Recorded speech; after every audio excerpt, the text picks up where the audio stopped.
Alright guys, what's going on? Thanks for checking out Black Diamond Guns and Gear. We're out here at the range today. We're at Windrock Shooting Range out here in Oliver Springs, Tennessee. We want to thank those guys for having us out. Also, if you're looking for an outdoor range, this is the place to come to. They do a lot of outdoor type shooting. You can, draw from the holster, do tactical things, whatever you want to do. Come check out Windrock Shooting Range up here in Oliver Springs, Tennessee. It's a great place to come shoot. So today we're out here and we're actually shooting the Canik Mete MC9. It's a brand new pistol to us. I don't know what I think about it. This is gonna be first shot shooting it. We threw a little Gideon Optics red dot on it that you can get from fattac.com, which by the way, you can go there and check them out. The fattac.com is our main sponsor of the channel. Go there and get Prime Armor, Blue Alpha belts, you can get Fattac holsters, you can get Gideon Optics, you can get all that stuff at fattac.com. That's where you wanna go to get your stuff because it's for bigger guys like me and everybody else. So we're actually gonna get out here and get into this video. See what we think about it.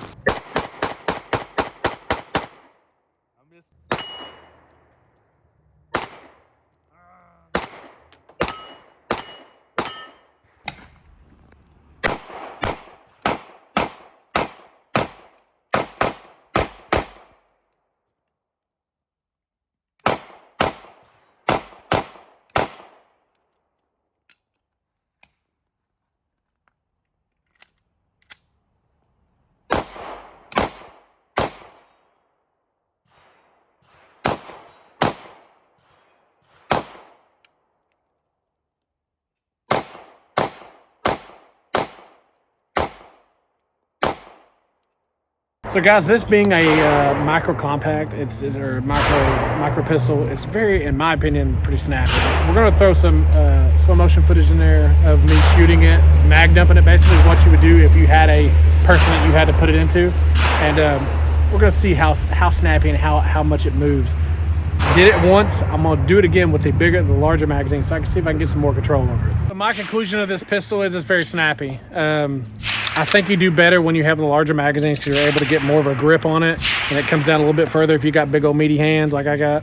I don't know, man. I mean, I think that it is very, very snappy, but when you go to pull it out and do work, you're going to be pulling out and putting rounds as fast as possible into the target that you're doing to, stop the threat. So I don't know. In my opinion, if you want something that's a little bit easier on target, get something that's a little bigger. Obviously, the bigger you have, the larger it is, the less recoil it's going to have. So that's what I'm saying. Micro pistols are cool for concealment, but you basically lose the ability to control it, in my opinion, unless you really, really try to.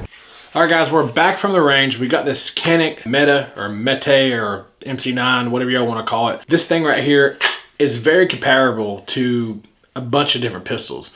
So what I want to do is bring y'all down here on the workbench and actually put it together and show you the differences between a couple of them that I actually think it can compare to.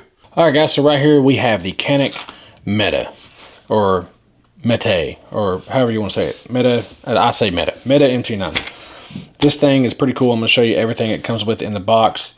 And right here we got, first up top, this magical briefcase full of owner's manuals. We also have a bunch of other cool things in this box, which I'm actually excited that they give you this stuff for 400 bucks. First of all, you got your cleaning stuff up here, which is just a plastic rod, a metal brush with a brass brush on it. You have the 2 back straps, and then the 3rd back strap is on the pistol itself. You got a small, medium, and large. The 2 things in here that I think are really, really neat is they give you a punch, which is a pretty hefty punch that will allow you to push the things out there if you want to work on the pistol itself, which is very cool that they offer that in the box itself. And this thing right here, although it look like kind of a gimmick, it's actually pretty neat. This is a scaled down version of this pistol, or the Canik TP9 really is what it looks like. But it has an opening on the bottom, and this has a bunch of screws and a bunch of like bits that you can actually put in the end of this and use as a little screwdriver, I guess, or whatever, which is pretty cool in my opinion. That's pretty neat. In the box itself, you have the pistol, which the pistol comes with a little crap holster in my opinion, but it can be used as inside the waistband or outside the waistband. Nobody's ever going to use this, so I mean, it's cool they offer it with it though. Now here we see it with, there's nothing in it. Here we see it with the 15 round magazine. Now this thing comes with 2 magazines in the box. You got a 15 rounder with a sort of a little extendo base plate, And the only reason why they do this extension is so that it actually takes up the room in between what would normally be the bottom of the actual mag here versus the top of the pistol there. The one thing I do not like about this is this cutout version right here. I mean, I get why it's done, but they should totally have it to where this little space in your palm is not there. That feels uncomfortable when you're holding it. So I don't like that about it. But as far as like texture on the pistol itself, it's pretty good. The back straps they work just fine, just the way you want them to. Small, medium, large, depending on which one your hand feels like it needs. This is the ellipses version of this pistol, which means it has like a exclusive coating on it, which this one has like a bronze texture to it and has a bronze trigger dongle, safety dongle, and it has a bronze mag catch and takedown pin. The cool thing about this pistol is that it has ambidextrous everything, really. You can move this if you're not right-handed. You can move this mag release over to the left. It works over there, but it has ambidextrous slide stops on both sides. So if you're left or right-handed, very workable left-handed or right-handed. Fairly easy to hit also, I might say. It does not come with the Gideon Optics Judge, which is the small footprint RMR style, RMSC or whatever you want to call it, style of optic. You can get these at fattac.com along with your FatTac holster, so you don't have to wear this turd. Anyway, fattac.com is where you can find that stuff at. But it's got nice sights on it. Iron sights are really cool. They're metal, which is something that Glock doesn't do, which I compare everything to a Glock because, in my opinion, I'm a Glock fanboy. It is what it is. It has the metal sights on the front. It has a blacked out rear with a white front sight, which is fine. And they will kind of co-witness with this. Not entirely, but it does come pretty close. And the only thing I will say that I don't like about the Gideon Judge is that it has a battery on the bottom. Not a huge fan of that. It should have a battery inside here. That way you don't have to take this off, put it back on, re-zero it, that kind of thing. That's a downfall on the Gideon Judge, not on the Canik. Now, one thing I will say, when you take this base plate off, this base plate is metal. It's not plastic like a lot of other pistols are doing now. This thing is metal, and I think if you don't want to run an optic, that is very cool to have a metal plate on there for the top, that way when you don't have an optic on it. I think that's really neat. Okay, now we're going to get into some comparisons on this pistol. This thing, like I said, it comes with a 15-round magazine and a 12-round magazine. Also comes with a little grandpa loader here. That's what Josh called it earlier. This thing does have 12-rounder and a 15-rounder. This thing also does come with a flat or a flush fit base plate. We opted out for the little curved thing here, which it does come with, and you can switch out if you want because it gives you a little bit extra room to put your pinky on there if you got big old hands like mine. So it is what it is. It's pretty cool. Everything's accented. It looks neat. I like it. 440 bucks or something like that. Really not a bad deal. What I want to get into is the comparison stuff. Now, what I want to show you. Yes, this is it's kind of a single stack and a half pistol. What that means is it's thinner than your normal pistol, because I would say it's more comparable to a 43X. Maybe slightly bigger than a 43X, but barely. And it's shorter, obviously. So that's the size of this pistol. You're looking at 43X style size pistol. And it has a 1913 rail on it, which is pretty cool. I forgot to mention that. So that's pretty cool. It's thin. One thing that I found that is really cool. This is a full-size Canik TP9 right here. This is a D8 version, okay? This is a full-size Canik pistol, and you can tell the thickness is not even close. Like, the Mete is super thin compared to the double-stack version of this full-size Canik pistol, TP9. Now, this magazine is the one for the TP9. An 18-round double-stack magazine. This double-stack magazine that goes in this full-size pistol will also go into this Mete.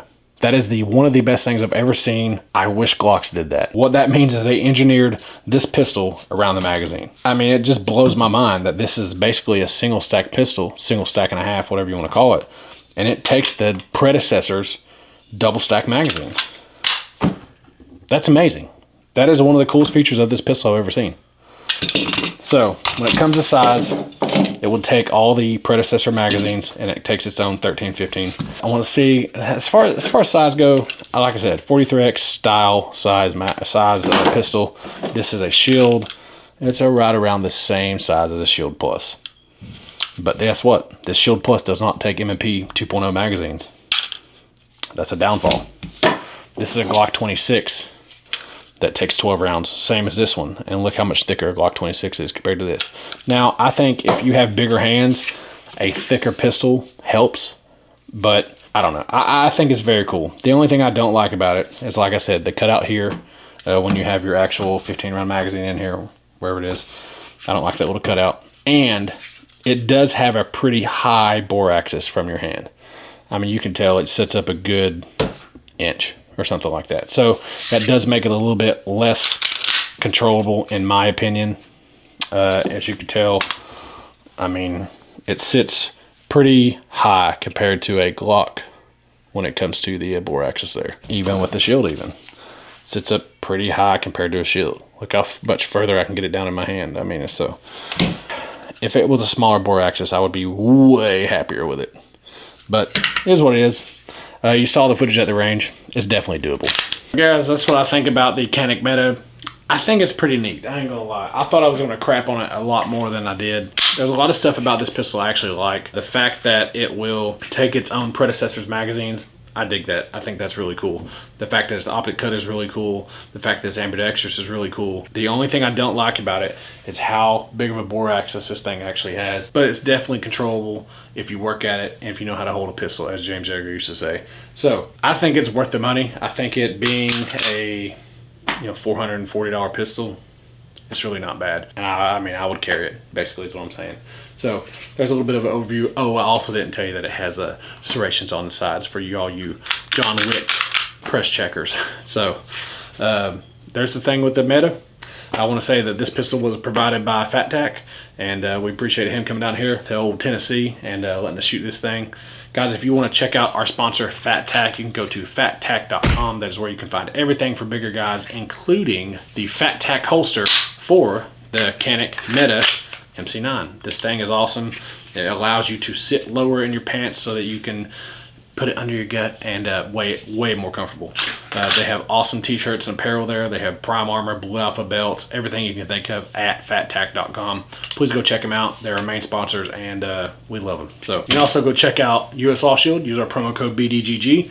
That will help us out. They are our lawyers in our court case that we're doing right now. You can use the promo code BDGG. That helps us out a lot. And you know they're going to do what they're going to do because unlike some other people right now, they're actually taking on cases. Go check out US Law Shield. Guys, that's all I got for you. Check out Fat Tack US Law Shield, and we'll see you in the next one.